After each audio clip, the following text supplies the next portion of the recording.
Hello, everybody. This is my first lecture from Hornbill, a book from 10 plus 1 NCRT. We are going to commence first chapter from this book. The chapter name is The Portrait of a Lady by Khushwant Singh. Before the commencement of the textual content of this chapter, first of all, we discuss the title of the book, Hornbill. According to dictionary meaning, the word hornbill means any of various parts of the family Bucerotidae. ब्यूसरोटिडे नाम की एक परिवार से संबंध रखने वाले bird के नाम पे, बर्ड की या पक्षी की प्रजाति के ऊपर इस पुस्तक का नाम है। और इसका फर्स्ट चैप्टर है the portrait of a lady by Khushwant Singh. Khushwant Singh is a well known Indian writer written in English.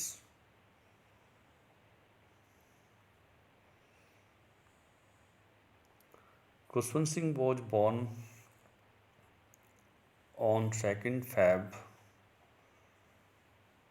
1915 and died on 20th March 2014. He wrote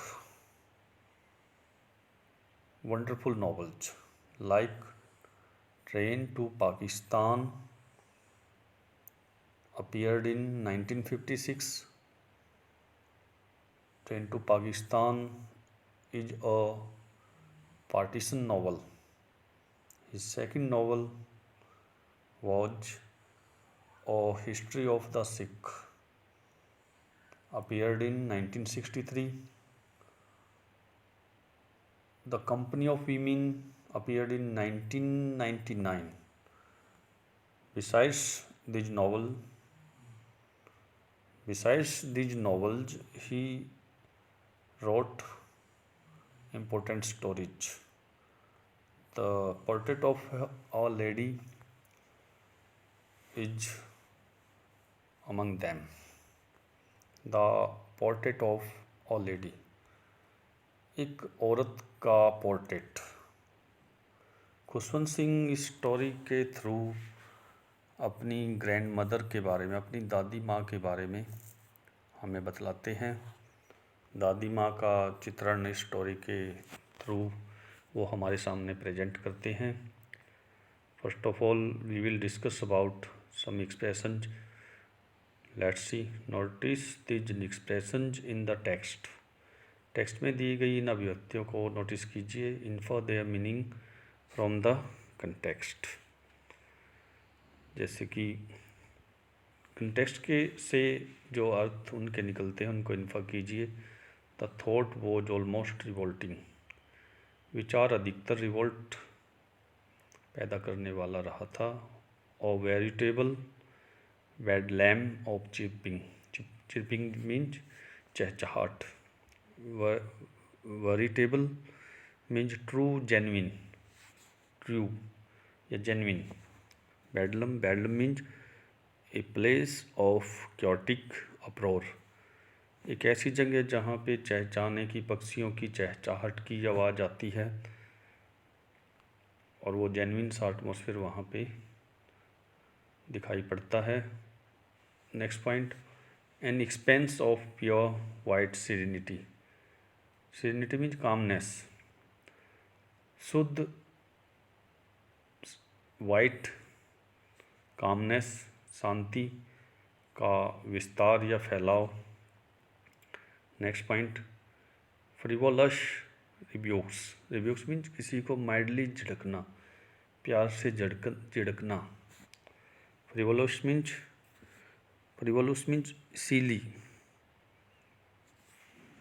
little importance, बेवकूफ़ी भरा। रिब्यूक मतलब हम हंस के या थोड़ा सा मुस्कुरा के किसी को रिब्यूक करते हैं। थ्रेटनिंग, तेज गुस्सा दिखाना। रिब्यूक, माइल्ड सा एंगर शो करना। और टर्निंग पॉइंट, कहीं पे स्टोरी में मोड़ आता है या किसी भी लाइफ में मोड़ आता है, उसको turning point. The sagging skins of the dilapidated drum. The sagging means drooping, bending. Dilapidated अस्त व्यस्त, ड्रम ढोलक वगैरह होता है उसकी।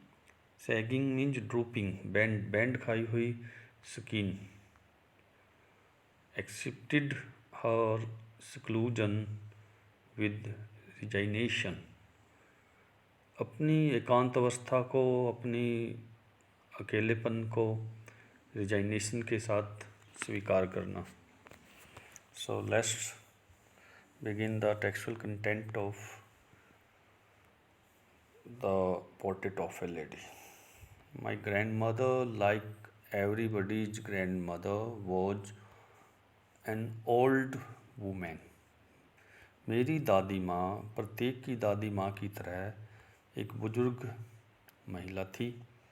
She had been old and wrinkled for the 20 years that I had known her. वह 20 वर्षों से, जैसा कि मैं उनको जानता आया था, 20 वर्षों से बुजुर्ग और झुर्रियों वाली दिखाई देती थी। जैसी ही दिखती थी 20 वर्षों से, मैं कॉन्टिन्यूली उसको जैसी अब है ऐसा ही देखता आया था। ये हमारे खुशवंत सिंह जी कहते हैं। नेक्स्ट देखिए, people said that she had once been young and pretty and had even had a husband, but that was hard to believe. लोग कहा करते थे कि वो एक बार यानी किसी समय में युवा और सुंदर हुआ करती थी। Pretty means beautiful. और उनका एक पति भी होता था, but that was hard to believe, लेकिन वो विश्वास करना कठिन था, मुश्किल था। तो राइटर की ये बातें बड़ी अम्यूजिंग हैं कि दादी माँ की शादी भी हुई थी, उनका एक पति भी था। My grandfather's portrait hung above the mantelpiece in the drawing room. मेरे दादाजी का पोर्ट्रेट, चित्र, मेंटल पीस में, एक ड्राइंग रूम में मेंटल पीस के ऊपर लटका होता था। Mantelpiece means fireplace, जहाँ आग जलाई जाती है। He wore a turban and loose fitting cloth. वो एक बड़ी सारी पग बांधा करते थे और उनके ढीले ढाले वस्त्र हुआ करते थे, ढीले वस्त्र पहना करते थे। His long white beard covered the best part of his chest and he looked at least 100 years old. तो देखिए, उनकी लंबी सफ़ेद दाढ़ी उनकी छाती तक लटका करती थी, उनकी चेस्ट के कुछ हिस्से तक वो आ जाया करती थी, और वो कम से कम 100 वर्ष के दिखते थे। यहाँ देखिए प्रोनाउंसिएशन, ये अक्सर लुक्ड बोलते हैं, लेकिन लुक्ड नहीं होता, लुक्ड होता है। ईडी साउंड टे साउंड में बदल जाती है, looked. He did not look the sort of person who would have a wife और चिल्ड्रन। वो इस किस्म के व्यक्ति कभी नहीं दिखाई देते थे कि जिनकी एक पत्नी रही होगी या बच्चे होंगे। He looked as if he could only have lots and lots of grandchildren. वो ऐसे दिखते थे जैसे कि उनके हो सकता है काफ़ी सारे पौत्र पौत्रियाँ और नातन नातियाँ थे। As for my grandmother being young and pretty, जैसे कि मेरी दादी माँ यंग और प्रीटी थी, सुंदर थी। The thought was almost revolting, ये विचार अधिकतर मेरे अंदर विद्रोह पैदा करने वाला था, रिवोल्ट करने वाला था। She often told us of the games she use to play as a child. वो अक्सर हमें उन खेलों के बारे में बतलाया करती थी जो वो एक बच्चे के रूप में खेला करती थी। यहाँ देखिए यूज टू मॉडल यूज हुआ है, यूज टू मॉडल के रूप में। मॉडल जैसे will, shall, should, would, use to, need, ये यूज टू मॉडल दादी के साथ, दादी सी थर्ड पर्सन प्रोनाउन है, यहाँ पे यूज टू मॉडल यूज किया गया है। That seemed quite absurd and undignified on her part, and we treated it like the fables of the prophets she used to tell us। बिल्कुल अवसर सा प्रतीत होता था वो, और दादी के लेवल पे अनडिग्निफाइड था। डिग्निफाइड सम्मानजनक और अनडिग्निफाइड उसका विपरीत। और हम इसे किसी प्रॉफेट की, प्रॉफिट कौन होता है? Someone who speaks bye divine inspiration, कोई व्यक्ति जो अपनी दैवीयता के साथ, अपनी दैवीय प्रेरणा के साथ बोलता है, मतलब कोई पांडित्य रखता है, कोई भविष्य की बतलाता है, भविष्य वक्ता, वो प्रॉफिट कहलाता है। प्रॉफिट के फेबल्स, फेबल्स क्या है? फेबल्स यहाँ पे फिक्शनल, अनट्रूथ, ए फिक्टिशस नैरेटिव, एक नैरेटिव जो कल्पना पर आधारित है, जो असत्य है, उसको फेबल्स बोलते हैं। तो हम उसे फेबल्स की तरह, फेबल्स किसकी? प्रॉफिट्स की, प्रॉफिट्स की फेबल्स की तरह ट्रीट करते थे। She used to tell us, जो वो हमें बतलाया करती थी। She had always been short and fat and slightly bent, वो हमेशा गोल मटोल, छोटी सी और थोड़ा सा झुक के चला करती थी। Her face was a criss cross of wrinkles running from everywhere to everywhere, हर कहीं से उसके चेहरे पे झुर्रियों के क्रिस क्रॉस थे, मतलब टेढ़े मेढ़े कट। No we were certain she had always been as we had known her, नहीं, हम इस बात पे सर्टेन थे कि वो हमेशा से वैसी ही थी जैसा कि हम उसे जानते आए थे। ओल्ड, सो टेरिबली ओल्ड, बुजुर्ग, इतनी भयानक रूप से बुजुर्ग। दैट कि she could not have grown older, कि वो कभी बड़ी या बुजुर्ग हो ही नहीं सकती थी कभी। And had stayed at the same age for 20 years, इतनी बुजुर्ग की पिछले 20 वर्षों से वो एक ही उम्र पे, एक ही आयु पे ठहरी हुई थी। She could never have been pretty, वो कभी प्रीटी तो रही ही नहीं होगी। But she was always beautiful, लेकिन वो हमेशा से ही सुंदर थी। She hobbled about the house in spotless white with one hand resting on her waist to balance her stoop, and the other telling the beads of her rosary।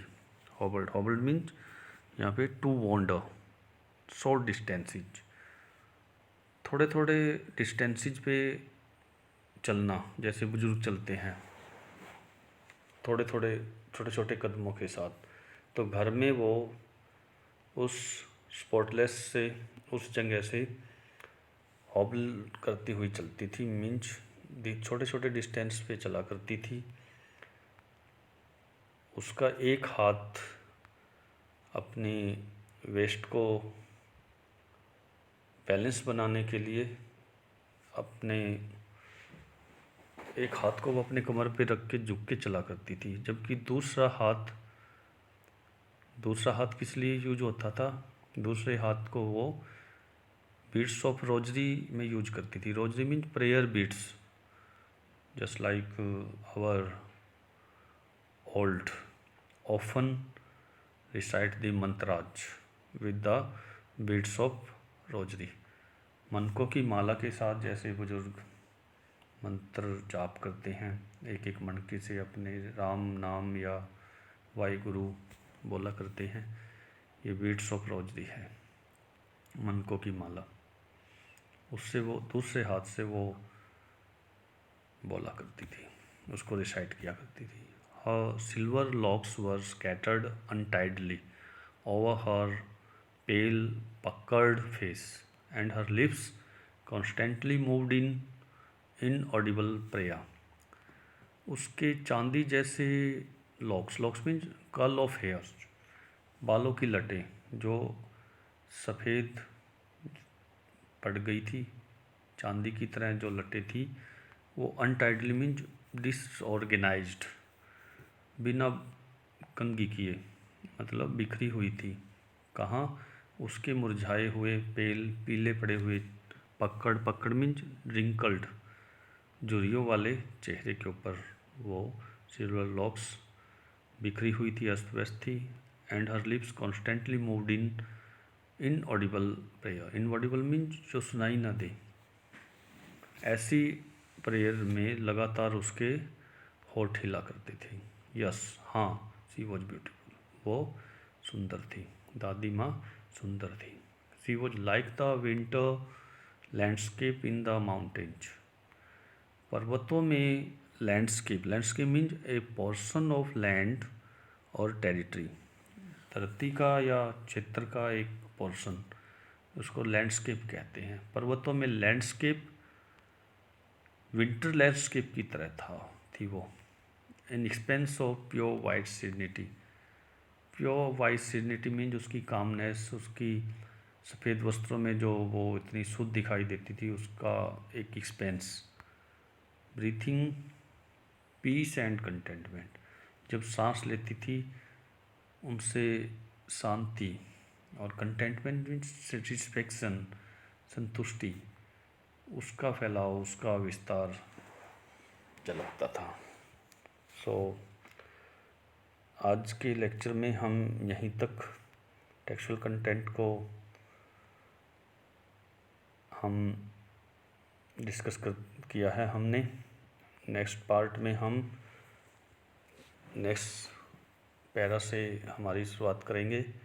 I hope you will enjoy this study and you will draw as much as benefits from this textual content. Thanks to all.